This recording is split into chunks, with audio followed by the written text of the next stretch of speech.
Have you ever felt like native English sounds less like a language and more like a constant, overwhelming blur of noise?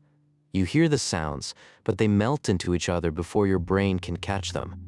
It's a wall that many learners hit where listening feels like trying to untangle a knot of yarn.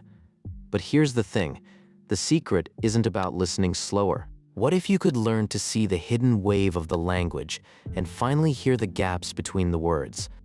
That wave happens because of two primary linguistic rules, liaison and elision. Liaison is the tendency to link words together, making a phrase like pick it up sound more like a single word. Pick it up. Elision, on the other hand, is when we actually drop sounds entirely to keep the conversation moving. This isn't just a random habit, it's rooted in how our brains process language. Linguistic studies on the economy of effort show that native speakers naturally prioritize information density over individual sounds.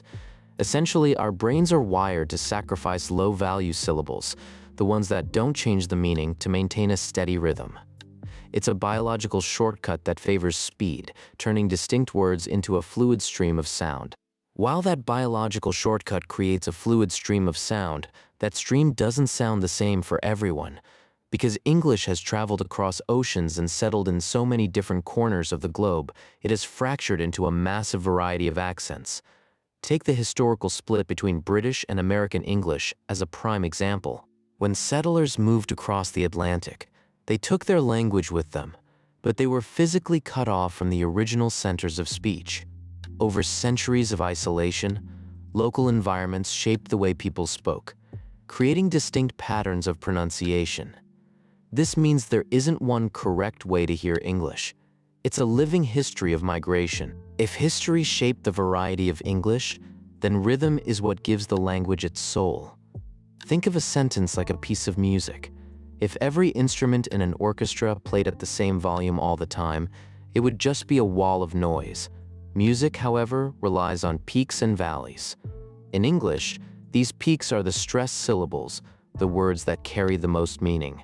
The other words often shrink into a soft, neutral sound called the schwa. They become the background hum between the loud notes. To understand native speech, you have to stop trying to catch every single note and start listening for the overall melody. That melody can be hard to hear in a busy coffee shop. Imagine a barista starts talking to you and the words come out in one continuous stream. Because of connected speech, they aren't pausing between could I and getta. Instead, it sounds like one long rhythmic pulse. You might find yourself nodding along, smiling, and trying to look like you're following the conversation. But inside, your brain is actually struggling. It's trying to catch every single word and translate it into your native language first. By the time you've finished processing the first phrase, the speaker is already 3 sentences ahead. This is the translation lag that makes native speech feel so overwhelming. I remember working with a student named Elena who felt this way every single time she watched an interview. She was constantly falling behind because her brain was working like a slow-motion translator, picking out individual words like they were separate puzzle pieces. Everything changed when she started practicing what we call chunking. Instead of trying to catch how, then was, then your, then day, she began to listen for the whole phrase as one single unit of meaning. She stopped hearing a sequence of sounds and started recognizing a familiar pattern, almost like recognizing a shape rather than counting the lines that make it up. This shift allowed her brain to stop working so hard and start actually processing the conversation in real time. To turn this realization into a skill, you need a structured roadmap.